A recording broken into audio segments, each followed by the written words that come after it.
Script acquired from Tobias' computer. Seems to be a film script or something. I don't know what to say about this. Seems to be some highbrow shit no one except people like Tobias understands. Well, anyway, sigh. Here it comes. A damp bar. Clowns. Pantomimes. Harlequins and midgets are juggling and dancing to the music of Scott Joplin. It's the cultural elite. Dan. An 80-year-old black man plays the piano without any greater enthusiasm. There is applause. And some commotion. Everyone grabs a beer. Zoom to Dan. Dan massages his eyes with his fingers. Elvis comes with a foaming beer, and smiles exaggeratedly. He is very much in awe of Dan. Elvis. Here you go, Dan. Is everything alright? Dan. Elvis. Yeah, I've never been better. Elvis smiles and looks around very twitchedly. You seem a little low. Don't you like the great clowns? Dan. You think this shit is good? Elvis nervously. It's the cultural elite. It's so good, man. Dan. You know nothing. Elvis. How do you mean? Papa. Dan. Listen.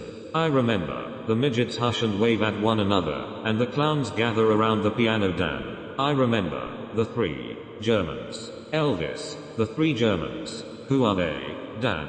The 3 Germans were the greatest clowns of the Third Reich, and each one of them was a genius. They were stronger and quicker than today's men, by far, and they. Elvis gets very offended by this, and begins to comb his hair very nervously. The Harlequins finds this funny, and they make faces to each other. Elvis. Wait a minute. So you're saying these guys were both smarter and stronger than today's men? Huh? Like they are better or something? Huh? Dan. Hush. Baby. Have a seat, and I'll tell you all about it. Elvis sits down on a chair next to the piano, puts the comb in his pocket, fixes his eyes on Dan and begins to nod, very attentively. Elvis. Aha. I hear you, man. Dan. It all started out in the year of 1935. Hitler needed to show off Aryan superiority, so he sent his football team around Germany to show everyone who was the boss. Elvis. Pushing them down. Aha, I get it. Dan. So he stayed with his team at Castle Kallenberg in the former province of Sachsen-Coburg-Gotha, ordered the press to stay silent about this as he still hadn't yet seized full control over Germany, the prince and especially the mayor being very popular among the people. Elvis. It was too risky. I get it. Dan. Would you please shut up? Anyway, Hitler was given a great banquet in the palace. Young peasant girls were dancing and they served this horrendous vegetarian food, but the wine and music was beyond praise, as they had spared no expense. Kunstlurleben. The famous Strauss Waltz Opus 316 is played. Hitler sits with the mayor looking at the young girls. He looks great. Very slim, energetic, upbeat and young with smooth skin and very white teeth. This is all about to change in due time, because of the 3 Germans. Hitler, drinking herbal tea, smiling, charmingly. You see, what I really want to do is to give them some hope, a winning chance. Mayor. Yes, there is a winning chance. Of course that gives people hope. I see. Hitler. Our survival depends on us allowing the best of us to flower, while those being of inferior race must perish. Such is the law of the great God, and we shall accommodate his will and make the natural process of selection possible again, and if necessary speed it up, at least somewhat. Mayor. Makes sense. There is a God there who wants the best of us to prosper. Hitler. These young ladies. Her there. Young woman dancer is zoomed in. How old do you think she is? Mayor. I would say about 16 years old. Hitler. And she needs to find a good husband. A soldier, instead of an American jazz musician. Mayor. Without any doubt. Hitler. They have imported Negroes here, and this will, as they well know, lead to the bastardization of our race. Mayor. Negroes. Here. Hitler. I saw one of them. By the train station. A very strongly built one. He stood by the fish stand with an ukulele, smiling at our women.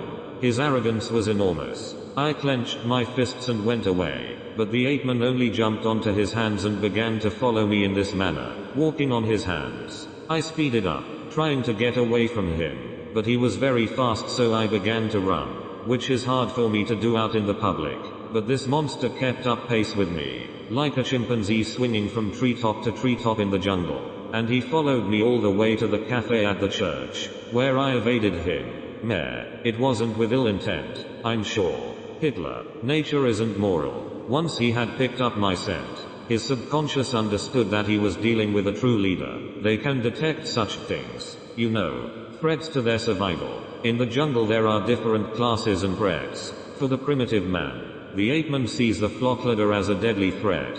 Alpha males, as it's called in the animal world. He would have slayed me in the twinkling of an eye, and eaten my raw flesh in the streets. Mimer. No. That's Nikodemus or Nico. Heinz and Moritz brother. He attended Realschule here in Gotha. He is one of our greatest clowns. Hitler. You're integrating a Negro family into your own heartland? Mimer. Nico was adopted by Stigler, the director of the French ballet here in town, and was given a decent upbringing by the dear man. Nico and his two brothers are all professional clowns, something that has broken Stadler's heart, being very rooted in the tradition of the French ballet. The brothers felt a need to get away from what they perceived as a too bourgeoisized tradition, started up a little business together around Sachsen, scraping by as well as they could. They don't seem to care anything about money, but they aren't stupid. They only seem to live for their art. I assure you Nico is quite harmless. He wouldn't hurt a fly, and how much less a human being. Hitler lifts his head, thoughtfully.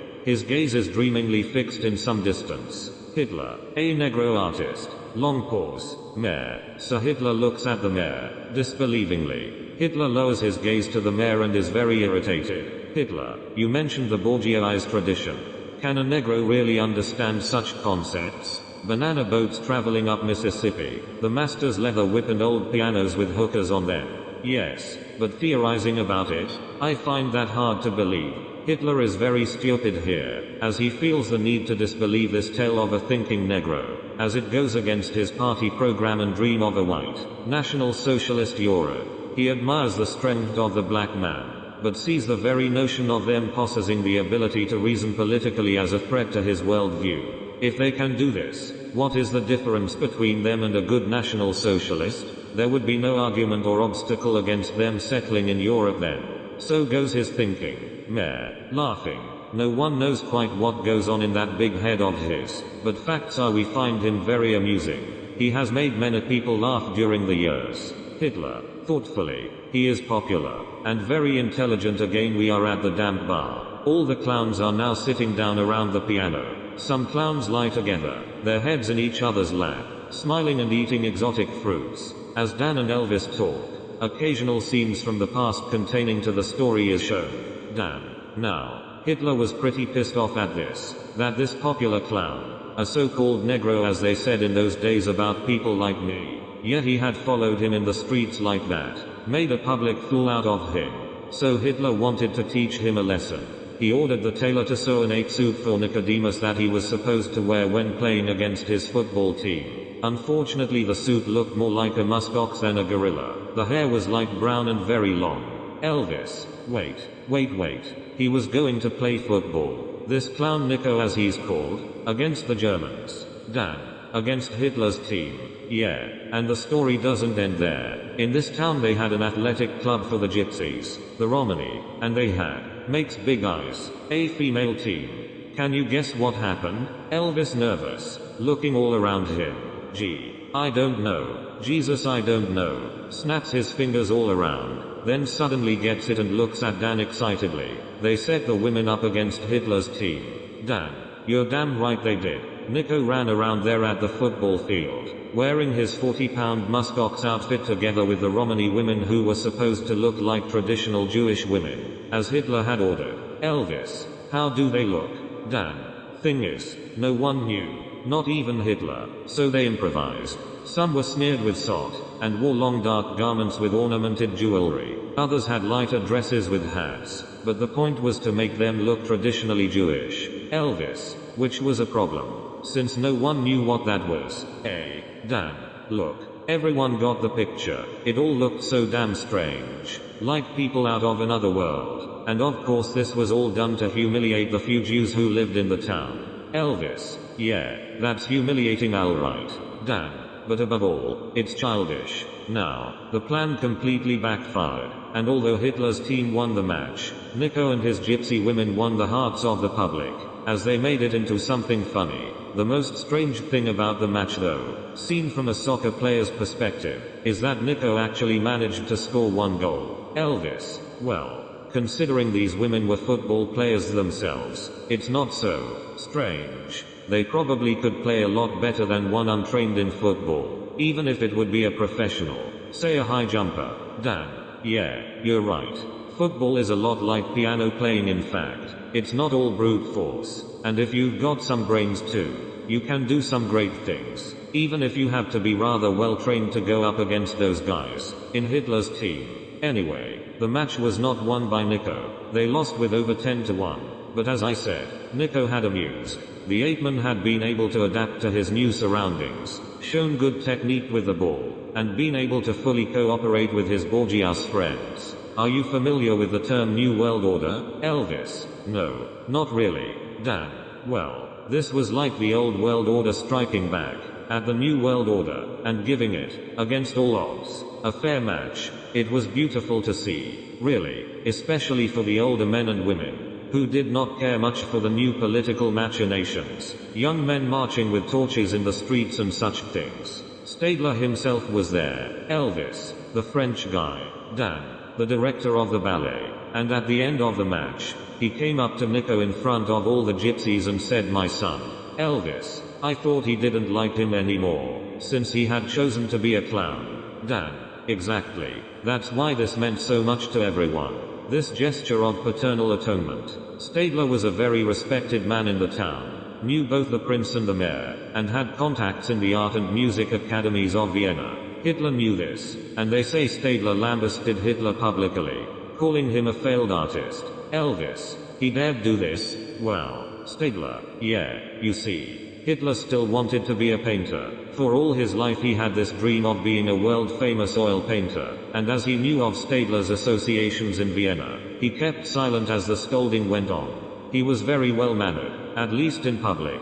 Hitler was. Dan lights a cigar, and begins to play some classical music, stretching his hands in a very effeminate way. Elvis, he didn't talk back to the man. Dan, what's that, honey? Elvis, he took all that. Dan, come again. Sorry I didn't catch that. Elvis agitatedly. He just stood there like a pussy. Dan slams his fist at the keys, and eyes Elvis with vengeance. Dan, now, look here boy, if you think Mr. Hitler was a pussy, you've got a long way to go. He may have lacked some of your charisma, corrects Elvis's handkerchief, but he was a lean, mean old motherfucker. Hitler was. He never took anything like that, as you express it. He always had a plan for things to come. A scheme. Elvis blushes and looks down. I'm sorry I used that word, Dan. Really sorry in fact. Dan, you know, Elvis, you ought to be a bit careful how you use language. You're lucky to be here, where few people mind. Looks at two mimers. They don't. They just don't care about anything, these people. The mimers make offended big eyes at each other, each imitating the other one perfectly. They raise their right index finger in the air, make even bigger eyes, the aha expression, cross their arms and legs and roll together out in the kitchen, where you can hear their chuckling and laughing. Dan, you know what I mean. Elvis, fuck, I hate when they do that. Dan, first time I saw it was in Stockholm's subway. Someone picked my wallet, and I didn't even notice, because it was so distracting. Elvis, it's like they don't care about anything. Dan, they call it rolling out, the perfect way to skip a party. Spanish immigrants took the custom to France in the late 50s, and from there it just spread like wildfire. Politicians had to call in both the CIA and the KGB for help. It was a menace. This total lack of respect. Elvis, please continue. Dan, don't mind them. Dan, no, let them enjoy their art. I'll sit here and tell stories about Hitler and Germans. Becomes more angry and angry. Works himself up. Or perhaps we should let them tell a story. A story about something that matters to them. Like a big orange that just spins around. Or a rainbow that turns up and around. Because it's so damn happy. The mimers look at Dan together with mischievous smiles from the kitchen. Acting normal now. Male mimer, sorry Dan. Female mimer, didn't mean to do it. Papa, Dan, disgusted, just roll away or something. Where the hell were we? Elvis. In our story, Elvis nervously looking around. I don't know. Even more nervous. I can't remember. Begins to cry nervously. Hehehe. It isn't funny. I can't remember. Wait. Something with this. Distraction and planning. Yeah. Hitler had a plan. He had a scheme. He wanted to nail that Jew. Dan. Long pause. Now. Long pause. Stadler wasn't a Jew. Although I understand very well what you mean. There was something very Jewish about him. Not only his Viennese cultural connection, but he seemed to be carrying a heavy weight. He had been chosen for greatness. Everyone knew it. He detested vulgarity but was nevertheless a very modern man. Elvis. How can you know so much shit about Stadler? I've never heard about him before. Dan. I read. Elvis. I read. Snorts. Frowns and begins talking in a very high, feminine but powerful voice. When he pronounces the capital letter words, he screams like a lady who is very offended. Early on in my life I had the privilege, despite being an Afro-American, to discover the virtues of public libraries. No one of my friends read much books, but I loved them. To be able to freely go into the world of poets and authors like Howard Blake, Fyodor Dostoevsky and Emily Dickinson introduced me to a world of world culture, enlightened me, comforted me, and made me laugh and cry, just like a finer lady. And they aren't that special anyway. Cause money isn't everything in this green world. This green world, you know, green. Haha. Elvis looks at him with big eyes, laughing with tears. Elvis, how did you do that? You sounded just like an old bitch. That was awesome. Dan, pleased with himself.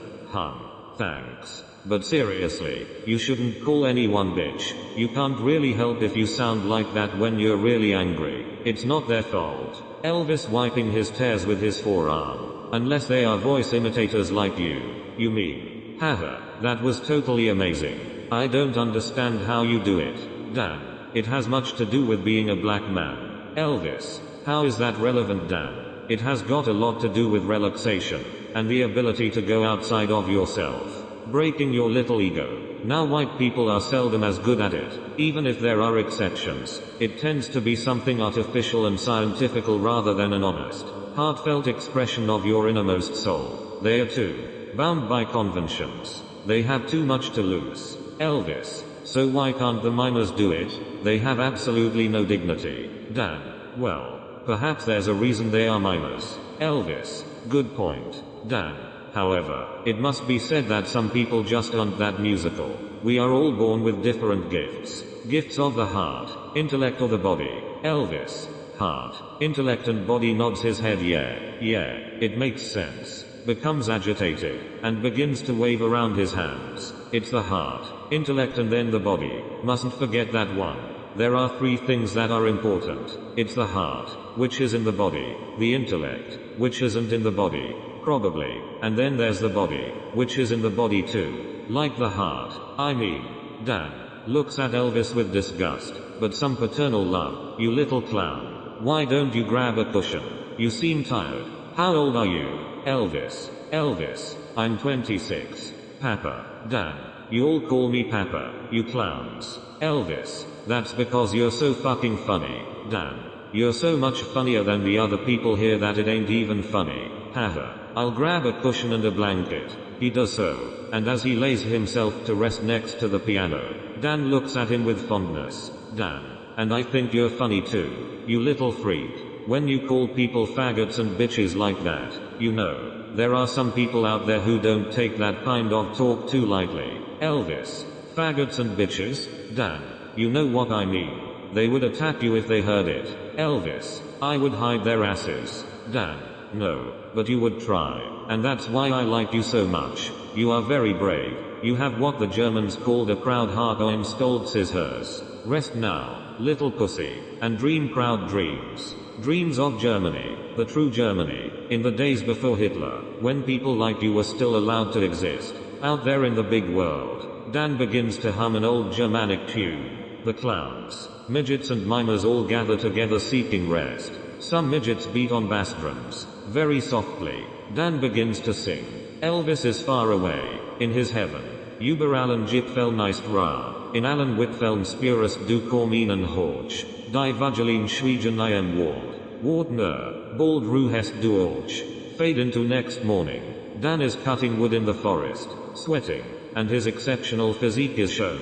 His muscular torso and athletic arms. Few 80-year-olds are so strong. He fills his sack with the chopped wood, swings it over the shoulders, and jumps up onto his brown workhorse without effort. The horse is already carrying 4 similar bags. He wears casual clothes, but particularly of note are his luxurious high black boots. They seem not quite to fit in there together with his otherwise casual wear. He rides through the forest and in the hills overlooking the lake to his meticulously kept house. As he approaches he sees a little red Volkswagen by the mailbox, which hangs at the fence around his larger country garden. Dan sees this and swears, "Shit, it's the Gestapo." He swings down from his horse, notes with a frown that the little fence gate is open, and jogs up to the veranda, where Anita, Elvis' mother, sits on his African wooden chair looking down upon him, smiling in an attempt to look superior. She has to force herself to smile this way, because she finds Dan very attractive. Dan, madam, it's good to know you care so much about us. Anita, what have you been telling Elvis? He talks about clowns, Jews and Hitler all the time. Do you think that's the thing we need to hear in our family? Dan, madam, you must pardon me.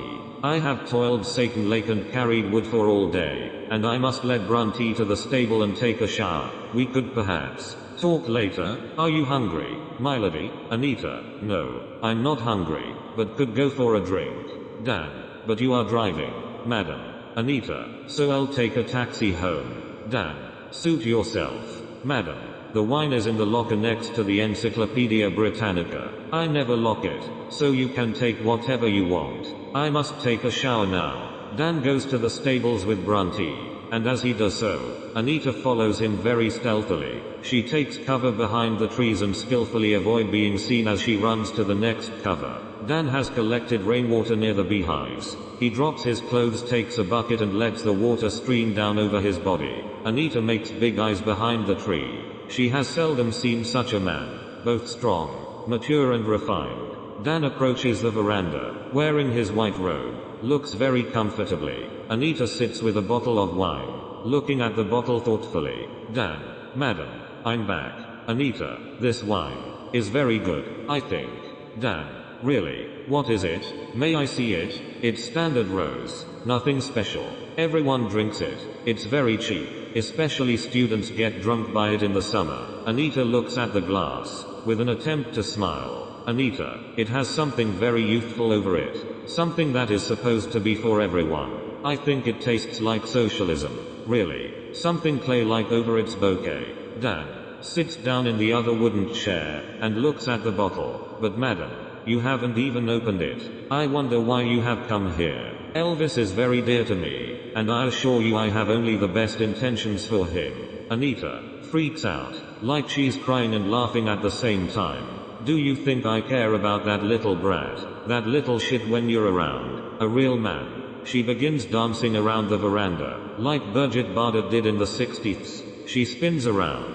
You look like a man. Spins around again, smell like a man again, a spin. And you are a man. A real one. Dan, we always wondered from where Elvis got his talent. Seems we've found the source. Anita, my husband got divorced to be with me. Elvis is my only child. Spins around. She's working towards a goal. Might as well not have happened. I'm pretty young. Only 66. Dan, that's a horrid thing to say, my lady. Elvis is a very valuable and sensitive young man. Anita sneers, and jumps up on the little iron table like a cat, squats exposing her thighs and opposes her teeth. Anita, come on. You know what it's all about. How fun do you think it is to go to bed with a grandfather? Huh? Dan, it would be a betrayal of Elvis to even think that. Madam. Anita, every time I see him, I see his father. Dan, well that's good. Brings the family together. Anita, do you think we even have a family? What do you think my husband does at work? With all those young women? Why can't I be free like that? Dan, I'm sure your husband doesn't do such things. Anita, I really think he would rather die than do such a thing. Anita cries, lying on the floor. I just wanted a real man. Just for once. I've never ever had a real man. Dan, I've never met your husband. Anita, but I'm sure he is. Our voice cracks. and he tries again. Can't keep himself from laughing. A real man. Ho ho ho. Laughs a great deal. Anita. He works in banking. Dan tears in his eyes. Yeah, whatever. I just see one of those faggots in bowler hats, opening the doors for everyone, carrying a walking stick. I know they aren't around anymore, and sorry for using the word faggot about your husband, but the thought of you having a husband working in the city, and him trying to get younger ladies, was just too funny. Anita looks down on the floor, lying down. Yeah, you've got that right. My husband is a real sodomist. Dan. Come again? Anita. Every night at around 2 o'clock. He wakes me, turns on the light, forces me to sit in his lap, like a hound, while he takes me. It takes an entire hour sometimes, and I don't like it. Curls the lower lip, like a little girl. I don't like it one bit. Dan. Now, lady, what the hell is that to say to an older guy like me? How dare you come to my house and talk like this? Whatever he has done is nothing compared to coming here to my home, talking and behaving like this, like a queen or something. Anita. So you're saying such things are great? Huh? Dan slaps Anita's face with the palm. Why don't you find someone else to mess with? Keep it to yourself, and get the hell out of my property. Anita. Why don't you find yourself a tree to hang in? You nigger. Dan. Do you want me to carry you out to your car, or can you find the way by your own accord? Madam. Anita. You wouldn't dare laying a hand on me, you beast. Dan struggles with himself for 5 seconds, then grabs Anita, carries her out to the lawn, throws her 3 meters up in the air, and then as she comes down in air, sends her spinning in the air, with a kick after which she runs all the way to the car. Anita. AIO. You don't think that hurt, or what? Dan. Get your sweet ass hence, and be thankful I won't tell Elvis about any of this. He deserves a better mother. As Anita drives away, Dan walks over to a set of totem statues of his forefathers. He makes a bow, raises his left arm somewhat, and assumes the lotus position. His voice is transformed and strengthened. All vulgarity is gone from his speech and facial gestures, and he begins talking in French with an enlightened smile on his face. Was Hitler right? The question, once so forbidden, is more and more actual. Western women's arrogance and the materialism of both sexes have led Europe to ruin. Feminism has led to a lessening of life force and vitality, and as long as the common European is being poisoned with this nihilistic creed, there can be no mass awakening. We know that it isn't in negativity our salvation lies, but in embracing the joy that lives in the will of all living beings. We chose plus over minus, strength over weakness, and joy and presence over all pornography and fear. Kraft durch Fruit. He begins chanting a mantra, Kraft durch Fruit, strength through joy, repeats it 20 times, with increased force and speed, jumps onto his hands and sings O Freund nicht dieser Tongue, jumps with his hands, and while in air shouts Hoch, jumps onto the veranda in one final leap and says Hey, enters the cottage, walks past a monter with an old light brown 8 suit with the word Snicko der Fußballspieler over it, freezes and looks at an old black and white portrait of an almost naked man with incredible physique. The man is assuming the standard ballot pose, wearing a monocle and a Hitler moustache, looking very tormented. Clearly a genius. Henry von Stegler. Henrique. Dan breaks. Again he speaks with his musical underclass voice, filled with emotion. Dan. Forgive me, Father. You know I ain't no Nazi, and I don't think you people are ugly. Not at all. Not one bit, sir. Don't you ever think that of me. Do you hear me, Papa? And there's nothing strange about you either. Nothing at all.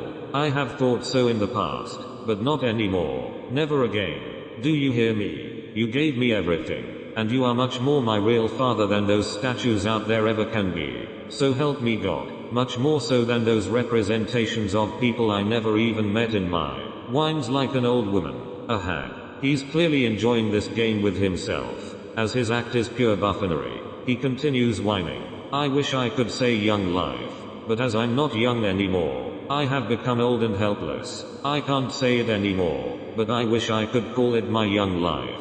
How I wish I was young and beautiful again. The camera zooms out from the cottage, and you can hear the Kraft durch Fruit mantra again. Dan isn't insane. He's his Nico, the genius. It's the afternoon.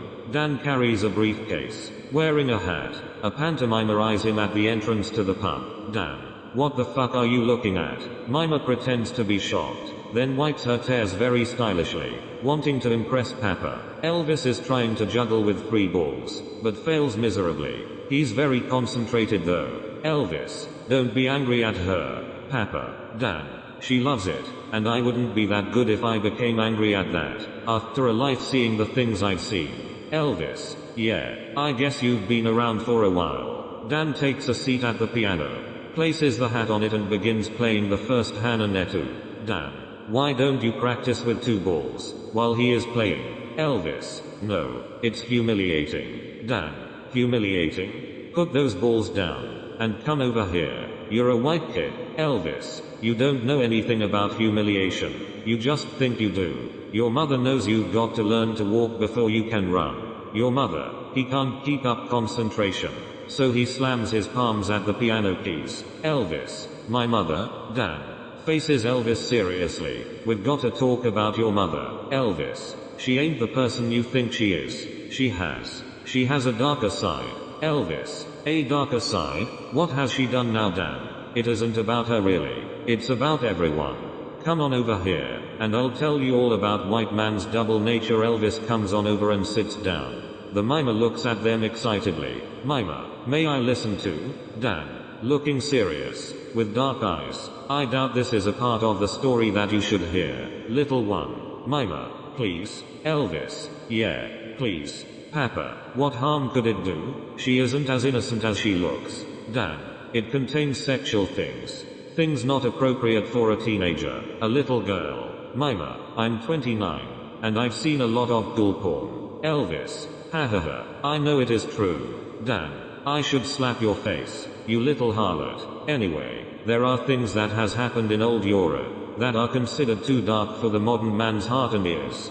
Things that have been censored, ripped out of the history books, and this for the good of everyone. There are things that no one should have to bear witness to. Mimer, you think I can't take it? I'm a modern white woman. Papa, not a traditional African prude lady. Ha. Dan, okay. Since you played the race card now, I welcome you to listen, at least for a while. But I won't make you listen to this, as it can be very dangerous. These historical matters. Mimer claps hands and jumps around. Oh, thank you, Dan. Dan, sit down.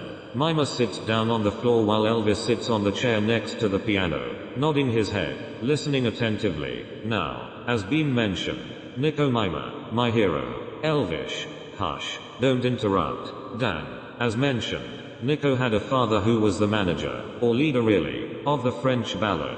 Now it was called that, but this was merely reflecting on its repertoire, and the music that was being played there, as all the dancers and musicians were Germans, and some were Jewish, it could be mentioned. Although there are some who wouldn't like to hear about this fact, in hindsight, but only the historically ignorant may turn a blind eye to the Jewish involvement in the theatrical and musical establishments of continental Germany. Mimer dances around, happily. Grandpa is Jewish, and he danced a lot in his youth. That's why I like Nico so much. Gave me hope. Someone stood up for the Jewish people. Elvis, would you please shut up and mime instead? Dan, looking at the mimer with great seriousness and pity. Well, I'm sure your grandpa is a top guy, a real good guy. Anyway, as I mentioned, there is a double nature of man, and this most especially pertains to the nation of Germany being, without any doubt, the nation that white man may be studied least abstractly. It is here his true nature can be seen as it is, and probably always has been. Ballad scene is shown, and ballad music, late Cherubini, is played. There was something a bit too controlled about his music and dances, something too perfect about the way he moved, like it was pre-planned or thought out, and his smile was, although effective, very calculated. You always got that impression. Something that made you disbelieve his whole act. The feeling that no one could be that good. And it is the truth, that in the evening, under the red evening star, der rote Bendstern, the musicians all joined in the dancers' revelry, swapping their tuxedos for costumes of goats, lions and all kinds of creatures from folklore, both Germanic and Oriental. Even the children were in on this shit. It was insane what was going on in this part of the world in those days. Wild music is playing, especially violins, flutes and piano. A little fawn 8-10 years old stands at the piano in a cottage, dancing back and forth and blows the pan flute. A female dancer is dancing around with a serpent, dressed in oriental garments. The whole cottage is filled with people. A male dancer, a harlequin, is standing by the fireplace all naked with his bottom in the air. Another one is sitting down in an armchair with a beer. A person, a man, with green hair and white skin is screaming while he jumps towards the harlequin with the bottom up. Joker, would you look at that ass? Would you just look at that ass? Ha? How much would you give me for that ass? Do you see how firm it is? Ha? Slaps the bottom of the harlequin several times with his palm. What would you give me for that ass? Ha. The scene is faded back to Dan, who sits there with big, mourning eyes. Dan. The whole town was in on it. The mayor, the priests, the tradesmen. They all became like beasts in the evening. Young as well as old. Men and women alike. Very few exceptions. Theories are there were some in the town who didn't like that shit going on. Mimer. Crying. It's like a scene from hell. I'm sorry I ever heard this horrible story. Runs away to the toilet, from where you can hear her sobbing. Elvis tries to be a man, but you can see he's deeply affected. That's some wild tales. Papa, like not from our part of the world, like from another time. Nods his head, nervously. Kind of tale. Dan, you're right. These things aren't going on to the extent they once did. They would have described themselves as real men and women, living the life to the fullest, living their dream, fulfilling their sexual destiny, as well as it was possible. Mimer runs back from the toilet to Dan and Elvis. I must say it's the most disgusting thing I've ever heard, that they just switched around to beasts like that, and that the children were involved too. Dan. Yeah, but it is the truth nevertheless. You cannot deny the truth of Western man, after reading all those historical accounts. Mimer, but why did all this stop? What made them stop with it? Dan.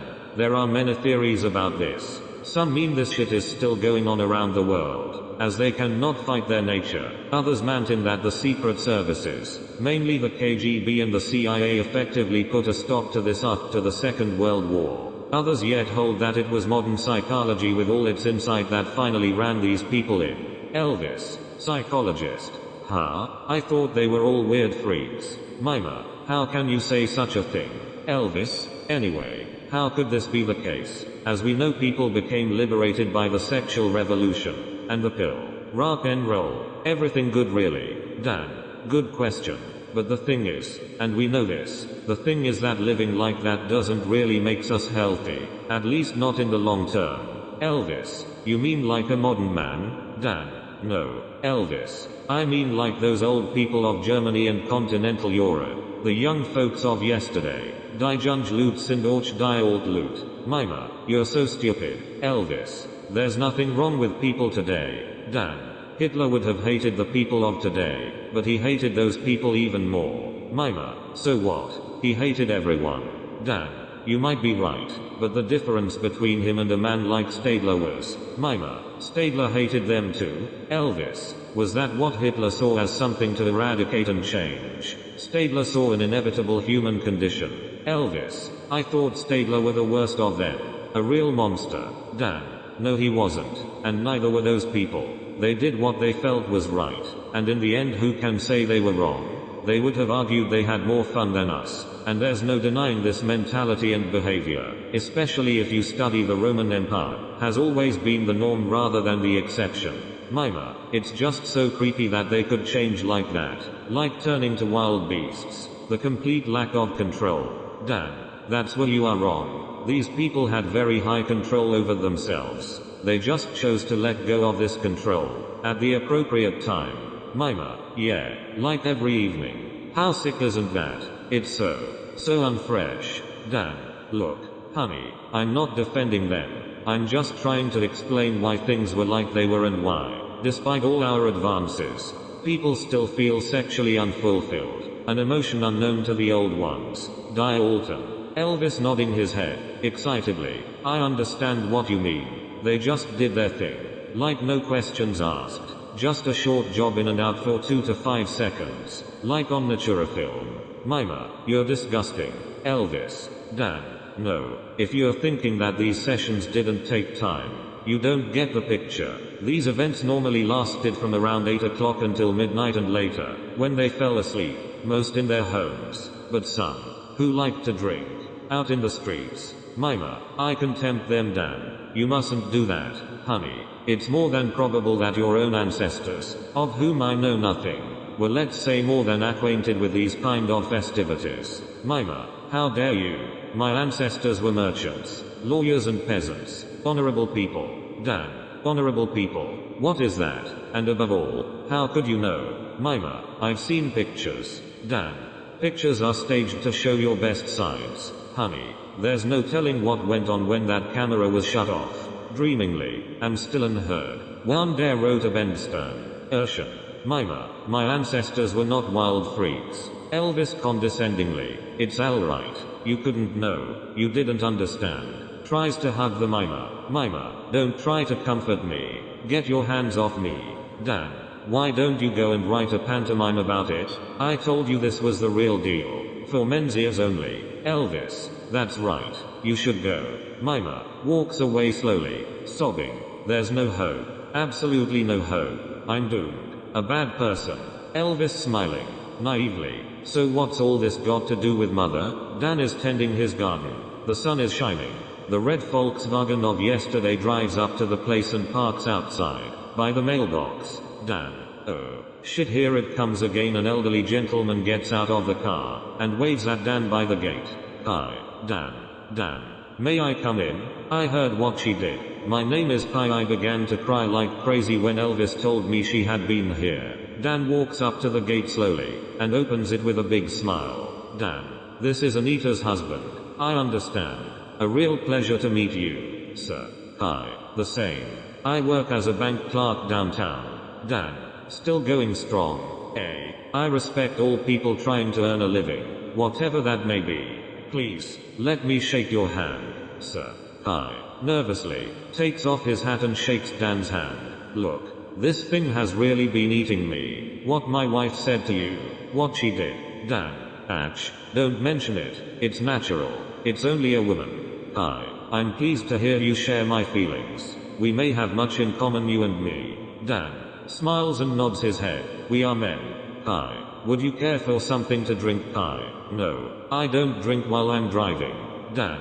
No, of course not. What was I thinking? Hi. Look, I understand Anita did something rather unforgivable. Dan. Don't mention it again. I'm so used to it. That feeling. Hi. In wonderment. You're used to it. Dan. Yes. We are all used to it. From time to time. I mean.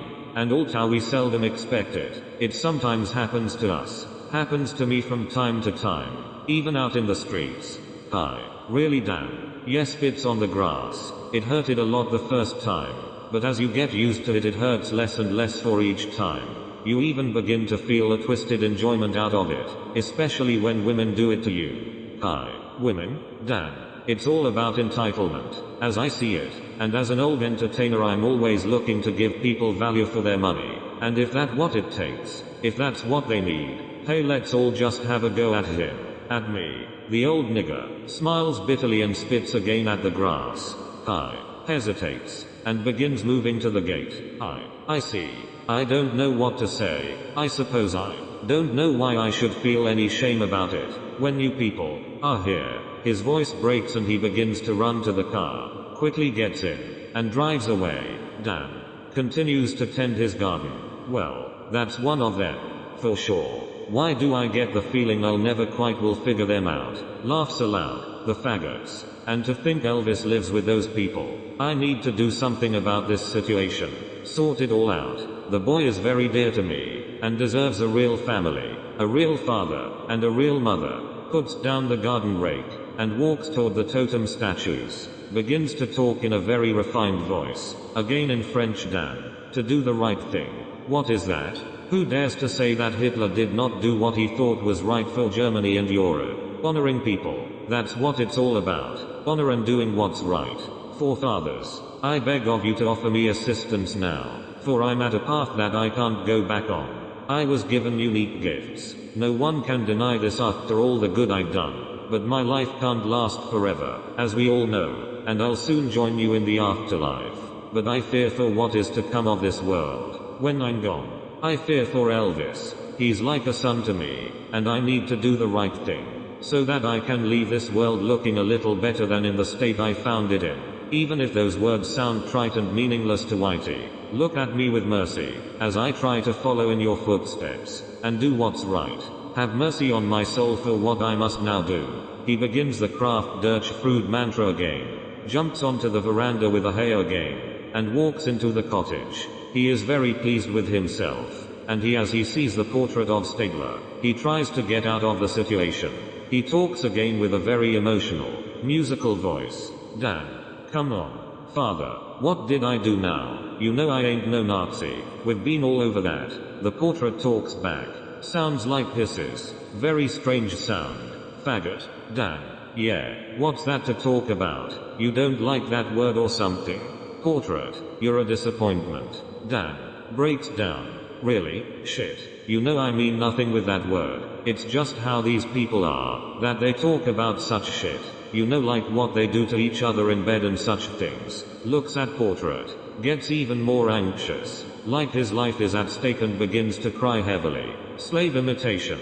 Look, I didn't mean no big deal about it. I swear. It's just a word. And facts are the lady called me the N-word. So why can't I call them faggots? Shit. It ain't funny.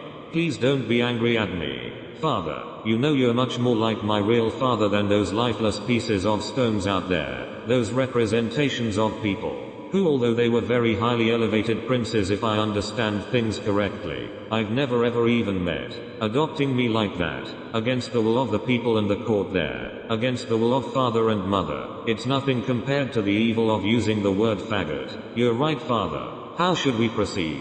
What can I do? Portrait. Atone. Dan. Atone? How? How in the world can I atone after saying that horrible word? Portrait. Slowly, as if it invents a riddle. Be a Jew for Elvis's sake. Dan. Be aggressively. Are you crazy, father? How the fuck can I be a Jew when I'm a black male? Do you want me to believe in that old shit? After the war, after all that happened, all the things I learned after Germany, are you for real? Come on. Be a Jew for Elvis's sake. Come on, father. What is that to say to me? Portrait is silent. Dan. You really mean it? You want me to be that portrait? Stay silent. Dan. Cries. And almost pukes. Okay, father, I'll do as you say. You gave me everything, and I must not fail you. Portrait. Hissing. With a dark feminine voice.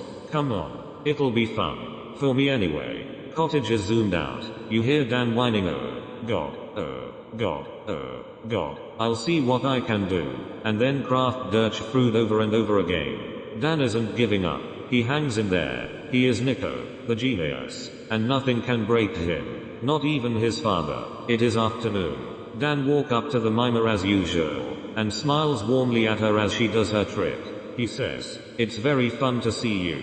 She gets very happy by this, for real unable to contain herself, and jumps after him, smiling saying, "I love you, Papa." Elvis juggles with 3 balls, or tries to, and looks at the Mimer jealously, trying to focus on the balls. "I love you, Papa," he says, imitating her. Dan says, "How very fun to see you, Elvis." Sincerely the Mimer laughs, squints like a pussycat, biting her underlip and stamps her feet. Elvis gets angry at her, says, "Stop that. It looks disgusting." She looks at him, without understanding. Dan sits down at the piano, opening his briefcase. "No, it's alright, Elvis. I just realized I've been a little too harsh on her. Gotta use the carrot rather than the whip sometimes. Many of us don't understand this even in these days." Mimer waves at him, making big eyes. "Mimer, hey, I'm still here. You're talking about me. I'm still here." He shakes his newspaper, shaking his head, looking at the stock market pages. Another Mimer, a male one, steps up to them. Rather annoyed, an offended midget holds his hand. "Hey, why do you talk so funny, eh? Carrots and whips. Ha. Do you think we want to hear such things here in the bar? Ha, Elvis, don't be stupid. Fabian. He is talking figuratively, of course. But what do you mean with many of us? Dan. A little off guard, but it's an act, of course. I said that. Mimer. Yeah. Papa, you actually said that. What did you mean with it? Dan. Sighs, looking very tired all of a sudden. as if a heavy weight is upon him, and puts down his paper, looking at them. Look, I know I've never told you about it before, but the thing is I don't like to make a big deal out of it. I know I should have told you about this before we started working together, but the thing is, I learned this early on in life. He clenches his fist, agitatedly, waving it under the nose of Elvis that if you ain't got God, you ain't got nothing. He almost screams this. Elvis, what the hell are you talking about? Mimer claps her hands, excitedly. Oh, come on, Elvis, don't you get it? Dan is a Jew. Elvis smiles, and nods at the mimer, who nods back smiling the same way. Yeah, it's true. I'm a Jew. I am. It's true. Mimer, oh, Elvis, this is so great news. Dan is a Jew. Like me. Elvis skeptically, and somewhat scared. So what you're saying is that I've worked with a Jew this entire year, and didn't even know about it? Dan, hey, I'm still here, waves his hand at Elvis, like the mimer did. Mimer, oh, that's so funny. Now I know why I've always found Dan so funny. He's a Jew like me. We've got exactly the same sense of humor. Elvis shakes his head, in disbelief. That's because he's imitating you, you dumb fuck. Dan, watch your tongue. Boy, we can't have you going around talking like that. Elvis, yeah, you're right. Papa, I guess I was just startled when I found out you were a kike. So much in fact that I didn't know what to say. I'm truly sorry. Dan, don't mention it. Mimer, slowly and dreamingly, looking at Dan. Do you think we are soulmates, Dan?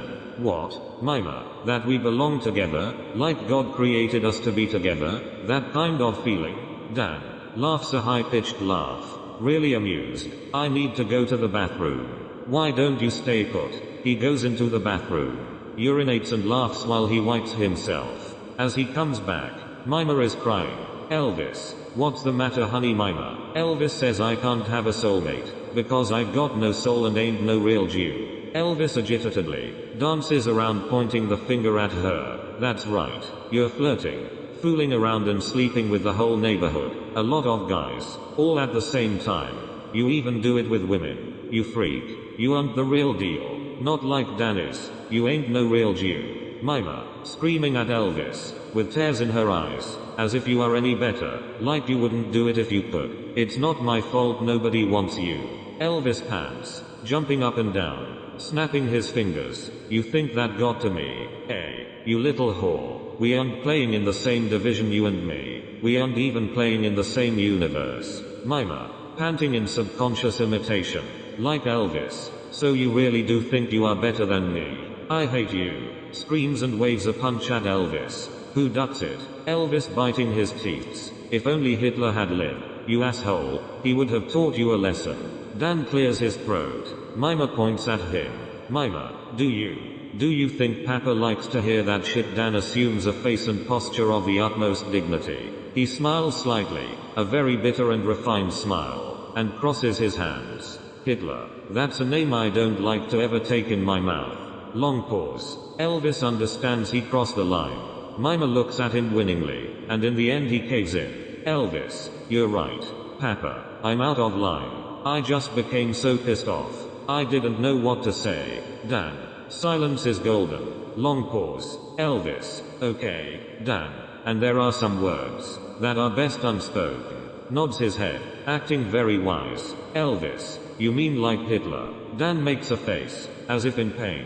Mimer, don't say that word to Papa. Elvis, don't you understand how much pain, emotion and suffering that name evokes? Elvis, I thought that was only bullshit, something they just used to get money. I didn't think they gave a shit about Hitler. Really? Dan makes the pain face again. Mimer, don't you get that you're hurting Papa with that word? Don't you ever dare say Hitler again. Dan makes the pain face, and cries. Dan, I swear, that really gutted me. So help me Almighty, that really gutted me. It really did. Begins to sob. Elvis shakes his head, then he suddenly grasps something. Elvis, wait. You told a story about the 3 Germans, and when you told us this story, you often told us about Hitler. You went on and on about him. In fact, Mimer, yeah, you're right. He did. Oh. Kicks at Papa, you are just playing with us. Papa. That wasn't funny. You ain't no Jew. You're just one of those people who like to fuck with people. Elvis, mind your language around Papa. Dan holds up his hand. Please. Please don't use that word. I really do not like to hear that word, especially not from women who could be my granddaughters. Elvis, why are you so vulgar around Papa? Dan twitches back and forth, as if in physical torment. Dan, I really do not like to hear that word. I really don't. Mimer, you're crazy Papa, but I love you. I must go home now, but in the meantime, just fuck you, both of you. Jumps out of the bar. Dan, she loves me, she said. Elvis, what the fuck do those people know about love? Dan, please do not use that word. I'm serious. Elvis, means nothing when she says it. Dan, why do you think she is a pantomimer? Elvis, beats me. I've never thought about it. Why do they exist? Dan, because she just doesn't have that great a touch with words. Of course, it's a good thing she mimes. Elvis, she is always very happy. Dan, slaps Elvis. So why do you always make her sad then? Boy, are you jealous at her, or something?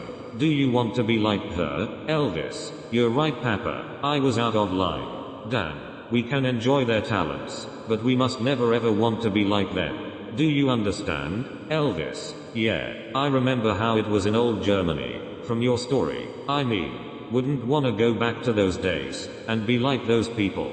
Dan, and we must not talk like them. Not if we want to remain Jews. Elvis, so that wasn't no lie. You really meant that about being a kike. You weren't pulling our legs. You weren't putting magical powder in our eyes. Dan, no way. I'm a Jew alright. Elvis, holy shit, that's cool. Dan, it is what it is. Are you hungry? By the way Elvis, yeah, I'm pretty hungry actually. Dan, good, because then we can eat together. Walks up to the bar, and rings the bell. Bartender comes out from the kitchen. Young, smart English looking guy, with reddish hair and earrings. Neither a Jew, or a clown. You get the feeling. His name is Peter Fuxen, but let's call him Pete. He is rather impatient and stressed out. Pete, yeah, can I get you something Dan? Dan, is it possible to get some food at this time Pete? Sure. What would you have Dan? I'll have latke with lingonberry jam. And you Elvis, what do you want? Elvis, I'll trust in your good judgment. Pete, sorry, what was that again? Dan, 2 latkes, lingonberry jam. Pete, we don't have it. Dan, you don't know what it is Pete? Sure, it's Jewish pancakes or crepes, isn't it? We could fix you some pancakes, with lingonberry jam, no extra charge, just because it's you. Danny, this is Sweden, after all. Dan, declamating, rag our monk. Pete, what? Dan, can DUI fix our Medj and rag monk Pete? Can you get me a rag monk? Sure, that could be arranged. Dan, many lingon silt lit ved sidden ae. Pete, with lingonberry jam. Sure, no problem. Dan, mendet victiga. Pete, yeah. Dan, at kochen anwender kosher salt. Injured anet. Pete, kosher salt. That's the most retarded thing I've ever heard. You can't be serious. What is that? Some kind of special blessed salt or something Dan. Don't make light of these matters, boy. That is exactly what it is. A blessed salt which tastes best, because it's purest.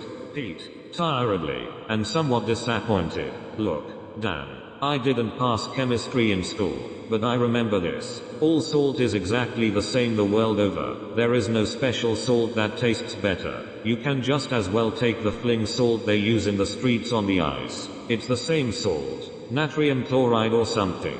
We can make you your latke just the way you want, but we can't conjure up this magical salt of yours, because all such things are bullshit. It's bondfongery, peasant catching, a way to spin money on people. Dan, I don't like your tone. Pete, I don't think you respect us enough. Pete, I had no idea you were a Jew. Dan, I've never had a problem with you people, or you for that matter, but don't give me this shit about special salt. Don't give me that ever. Dan, to Elvis while Pete goes on, smiling bitterly, seems I pushed some sensitive buttons there. Elvis, you rubbed him the wrong way. You awakened something in him. Something came out there. Dan puts his arms around Elvis. Come Elvis, we're clearly not welcome to eat here. The man is a raving lunatic. We'll come back in the evening. to Pete. Shame on you, Sir Pete. Sir? That's rather formal, considering all the times I've served you your drinks here. Dan. The old devil never quite goes away, eh? It's the same old story over and over again. Pete shakes his head. Pete. I don't know what that means in this context, but if you think I'm an anti-Semite, you've got the wrong idea of who I am and all I stand for. I didn't have many Jewish friends in school, but there were some. One guy in my punk band even. Elvis rubs his hands, dances around licking his mouth, in a very disgusting manner. Why are you defending yourself, Pete? Why so anxious? Are you hiding something? Dan takes up his brass not walking stick, knocks on wood, smiles superiorly, and puts on his hat, readying himself to leave with Elvis. I'm sure you were a very popular guy in school, Pete, and I'm sure the Jews, meaning us, were totally crazy about you. Like bees to the honey. Pete. Why are you talking like that to me? Why are you taking the piss? Dan. Come now, Elvis. Let's go to McDonald's and eat with the Jews. Sometimes that's the best thing you can do. Seems this man thinks he is a bit better than the rest of us. Elvis angrily, stamping his foot up and down. You think you're better than us? Huh? Are you smiling at us too? I should punch you in the face, sir. Dan drags Elvis out of the bar, covering him in his black coat. Come, Elvis. There's no curing that kind of hate. No way of curing stupidity. Elvis cries like a baby on the way out. At McDonald's, an old rabbi sits by the window, drinking a cola. He isn't impressed by anyone, and Dan bows at him, while Elvis is in the background, walking up and down where he stands, acting very shyly. Dan, smiling. Dear Rabbi, may I join you? Rabbi, yeah, sure. I don't see why not. Dan, I believe one of the devils works over at the pub. A really cold bastard, this one. Rabbi takes a mouthful of cola, then puts the cup down. Rabbi, disinterestedly, really, voice. Dan tells the rabbi the story about Peter Fuxen, and his disregard for the kosher salt, and as he does so, he gets more and more agitated, working himself into a frenzy. The rabbi, however, isn't very impressed with Dan's story, as he has seen and done it all.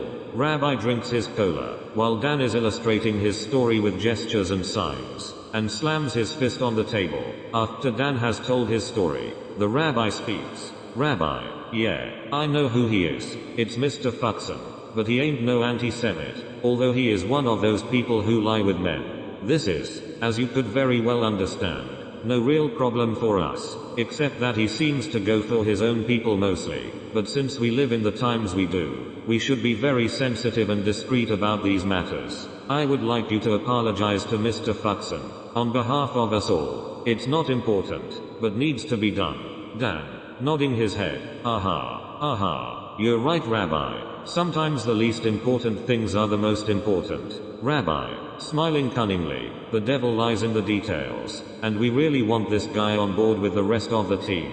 Many of us are quite impressed by his handiwork, what he can do. Dan, I understand. I have been too quick to pass judgment. Rabbi, you're very beautiful. Now, please just. He waves his hand, very strangely in a sign you've never seen before. Get the hell out of here, and do your thing. Dan, yeah. Come on Elvis, bring your tray. Walks up to the cashier. Could I get this food in a bag, cashier? You want to take it away? Sure. Dan, cleverly, I want my food in a bag. Laughs. Haha, got you. Just wanted to see if I could make you laugh. So Rabbi begins to whine with laughter. He just can't control it. He doesn't look at Elvis or Dan. He just looks forward. Elvis says to Dan, outside the restaurant, seems the rabbi has a great sense of humor. Huh? Dan, yeah, I bet he was a real joker in his youth. Back at the pub, Peter Fuxen waves at them to come on over. Pete, hey, Laszlo, I was talking to the chef, and he pointed me to another shelf, seldom used, and look what I found. Tada. Kosher salt. The real thing. Blessed by a rabbi and all. Elvis, how do we know it isn't a trick? That it's the real deal? Pete, no, son. I ain't tricking you no time. This is actually that special salt. So now you can eat your latkes with good conscience. Both of you. Great. Ha. Smiles. Elvis clings to Dan, looking at Pete as if from above. I detect sarcasm in his voice. Papa, I don't like it. Dan, You're a good bartender, Pete. You serve well as one should. I get that you ain't no anti-Semite, but there is word around town that you like to lie with men. Is this true, Pete? Pete, I ain't talking about that while I'm here. That's kind of offensive talk. Really, Dan. I know it is so, but you must tell me this. Why are you avoiding the Jewish men here in town? Do you think you're better than them? Or something? Elvis laughs. Pete, it sounds totally crazy what you're saying. Completely retarded. There are like 5 Jewish men in the entire town, and only the rabbi is a homosexual. Dan smiles with a stiff upper lip. It is called sarcasm this. I find that very unlikely to believe that those fine men aren't all homosexuals. Pete, yeah, the rabbi seems to think so too. He hasn't really come out, you see. Not out in social circles anyway, despite his age, and as many of his generation do. They pussyfoot around the forbidden fruit, like the cat around the warm milk. That's all he's thinking of, all the time you see. Yet he acts as if the problem lies on everyone else's shoulder, those who has developed a more natural attitude.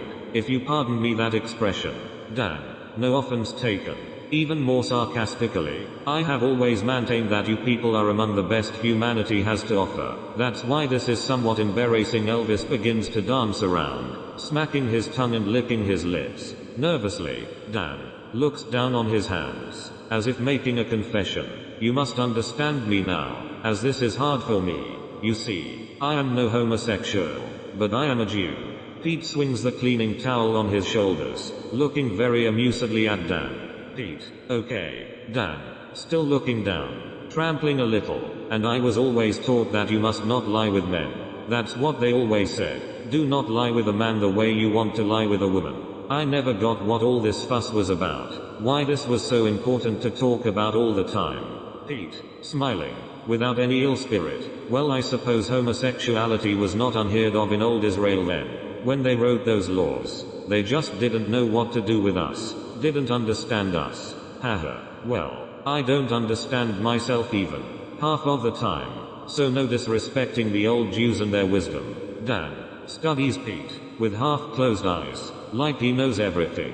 You're sharper than you look, Pete. Way sharper. If more of us had some of your natural insight, your wisdom as it may even be called, it could transform the world, make it paradisical. Elvis angrily. Wait, are you calling him wise now, Dan? Continues, looking at Pete with half-closed eyes, like a philosopher would look at a problem in a book, or something. For we understand now, and this has been a long and hard battle for many of us to accept, that many or at least some of the old Israelis must have been gay men. And the same goes for our women too. Many people were to put it straightly, homosexuals in the old kingdom. The ratio would have been about the same as today. They reckon the historians do. Pete, blimey, took you long enough to figure that out. Huh? Dan, still looking like a thinker. So why would God forbid something that he knew existed in man? In the Jews, Romans, Greeks, in every people in fact? Pete, amused. He plays along. Why indeed? Why would he forbid something that's naturally occurring all around the world? Dan waves his fists under his head, as if struggling with himself. Because the natural isn't always what is good. Pete, God doesn't like natural people. Pete, is that why natural people always been enslaved? Because God hates them so fucking much? Dan, God hates sin. Pete, and the reason natural people were enslaved was primarily that they were sinful and couldn't rise above their animal nature. Pete wipes the counter with the cleaning towel. We're all sinners, Dan. Even though we're not all homosexuals, all people have some issues and defects. That's why we need to help each other out, and we should not judge one another. Let those without sin cast the first stone. Dan, as if pleading for Pete's life. God doesn't cast any stone, Pete, but he knows that some behaviors aren't good for us, that they led to ruin. The drinkers, the drug addicts, the criminals, they have all sinned, despite they were told the truth, that they shouldn't do those things. Pete, amused. This is the most retarded talk he's ever heard. They were homos, like me, Dan. And such people need to be wiped out. Dan weeps. No. God wants to help you people to a better life. Have a wife and kids, and be happy and strong, with a rich social life, enjoying nature together. Pete. Sounds like something out of a Watchtower brochure. How can anyone be so stupid as to believe homosexuals should be forced into that lifestyle? Marrying a woman, having kids. Even though I agree nature and some social conversations are highly agreeable thing, and I've seldom looked down upon such pleasant things, but there's something forced and unnatural with that whole setting. When you're taking into account we're talking about homosexuals being forced into all of that. Contrived was the word I was looking for. Anyway, the institution of gay marriage has changed all of that, and made even all of that possible for us. At long last. Damn. But a priest, or a rabbi standing in churchland, he grasps for air, as the thought is unbearable to him. Bless is something he knows for a fact is sin. He begins to cry and weep, like a little child. Don't you understand how sick we think that is? That is so sick. Oh, my God, that is so sick. Elvis comforts Dan, while looking angrily at Pete. That's so sick. How can you do that to people? Forcing them to go against their religion like that. Pete, don't worry, I understand him very well. I understand you too. Only too well. I know where you're coming from, so to speak. Chuckles, unaffected by the weeping. Dan, but I forgive you. Pete, in fact, I would like to ask you for forgiveness. Crosses his hands at the counter, looking at Pete. Forgive me, Pete, for everything we've done to you and your people. Forgive us for wanting to show you the way. Begins to be more angry and angry. The weeping is gone from his voice now. In fact, bless you, Pete. God bless you for what you're doing with people. You don't want a wife and kids. I get that. You don't want to be strong and healthy like us. God gave you an opportunity. Gave you everything. But instead of all of this, you chose the boy's ass. God bless you, Pete. Pete. Ouch. That actually hurt a little. Meaning it wasn't funny. You went a little too close to the mark there, making it a bit too good. Hence not really good comedy. Dan. Comedy? You think this is a joke? Elvis holds on to Dan with both his arms, looking angrily at Pete. There's absolutely nothing funny with it. Shame on you, sir. Shame on all of you people. Dan storms out of the bar, dragging Elvis with him. Come, my boy.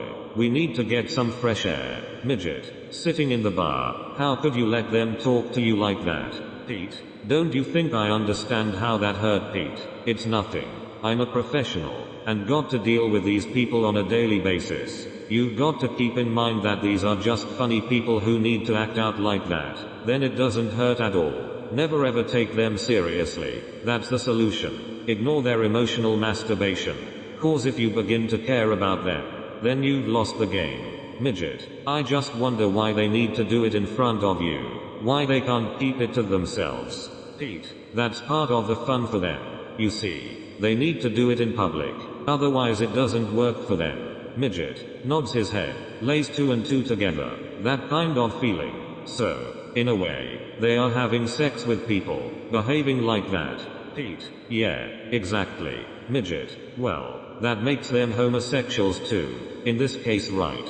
They are having sex with us. Right, Pete? Shut your pee hole, Tommy, and don't make me laugh again, please. It's all true, though, and if to be honest, I'm real happy I'm not one of them. Midget, me too. Pete, they are very strange and disgusting.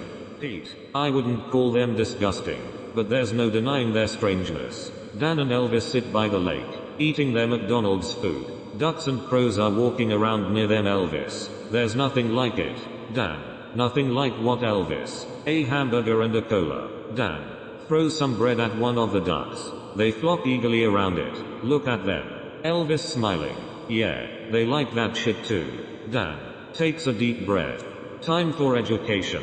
What does it mean to be chosen? Elvis tries to act smart.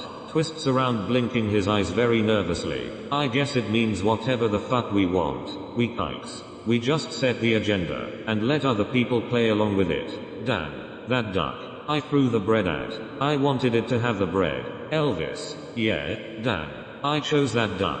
I wanted it to have the bread. Elvis, so what? It's just ducks. They are all the same. Dan, that's exactly how the rabbi we just met reasons. Elvis angrily, I didn't know we Jews gave a shit about ducks. They are completely meaningless to me. Dan rolls his eyes, makes a big effort. Look, the Almighty, God himself, He chose us. Right, Elvis? Is that why we're sometimes referred to as the chosen? Dan nods. Yeah, that's right. God chose us. Elvis slurps cola, lifts his legs up and down, one by one, and he wanted us to have that bread, right? AWW. That's so cute. Papa. Dan clenches his fist and waves it under his nose, his nostrils bulging, and he would get kind of pissed off if he saw some other duck take the bread.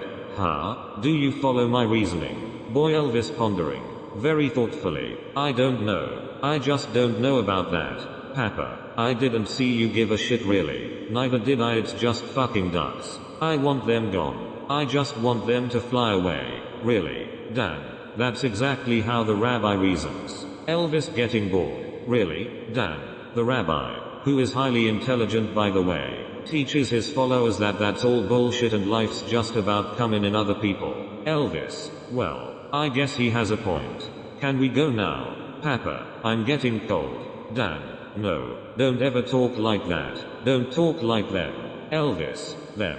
How do you mean? Isn't the rabbi a great guy? Or what, Dan? The rabbi himself thinks he is the funniest and greatest guy in the world, as such people often do, but there are others who are not so amused. His nearest family, for instance. Elvis, are you telling me that bugger has a family, like sons and daughters? Dan, several, in fact. And the thing is, they don't like him talking like that. Gives the people and religion a bad name, they say. And I agree with them. Whether or not the rabbi was joking, there are always people who will use this against us, as they always do. And that way of speaking and living is the very opposite to how a Jewish man should live, act and reason. Elvis, like a bored woman. And now you want me to ask why the rabbi lives, acts and reasons like that. But do you know what, Papa? I don't care. I just don't fucking care anymore. I just get sad when I think about him. He just makes me fucking sad, that guy.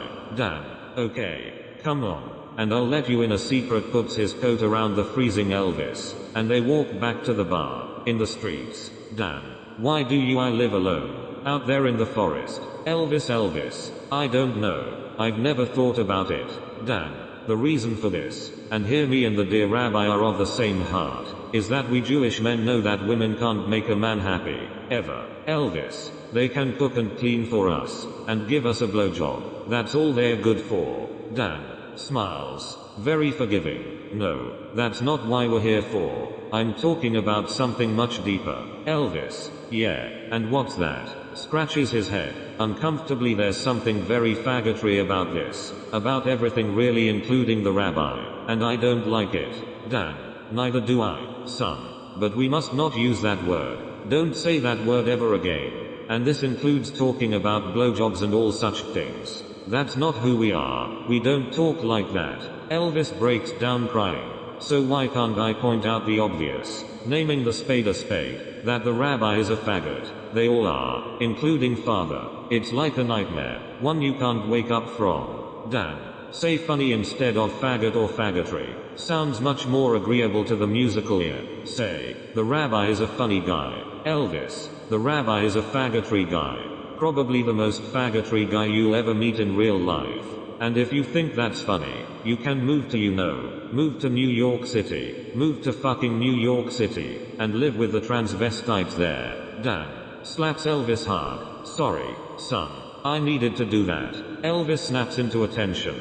Okay, Dan, swinging his walking stick in a very funny way. You see, Elvis, the main reason we don't like the word faggot or faggotry is that we are ourselves, in a way, faggots as these people see it. Elvis, what people? Papa, Dan, they are known by many names. The rabbi would call them Nazis. You would perhaps prefer the name transvestites. Haha, but I see them as people I would very much like to say.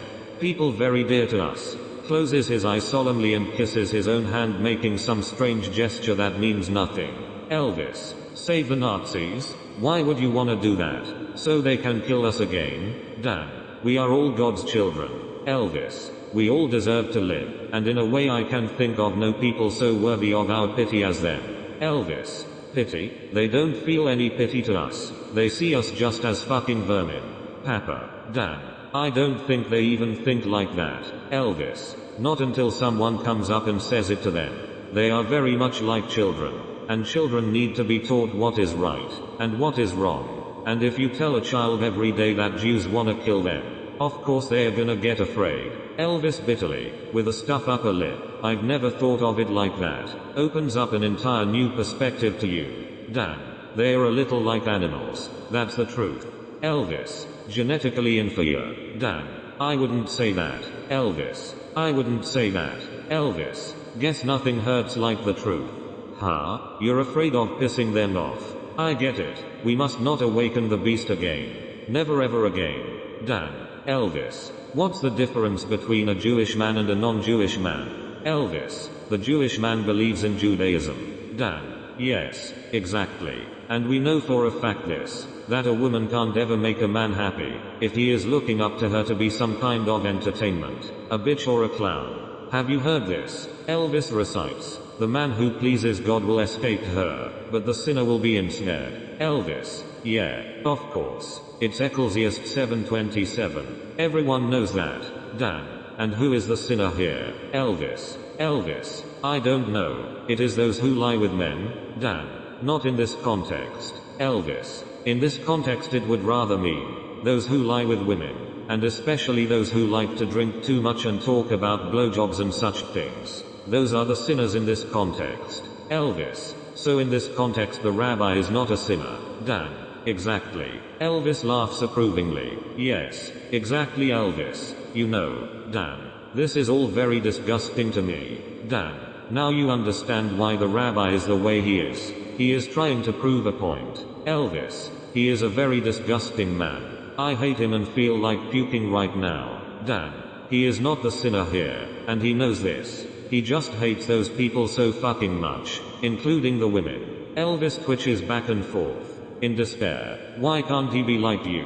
Why must everyone be like him and father? Why must everyone be funny all the time? Damn. God is with us. Elvis. He is not with the sinners. The only thing we need to do is reading the Bible and honoring his name. Then their freak show will be over sooner rather than later. Forever. It's already been settled. Up there in heaven. Everything is changing. For the better, as we speak. Elvis. I like what you said there. Damn. I don't feel like puking anymore. Damn. Good. Elvis. Let's move on.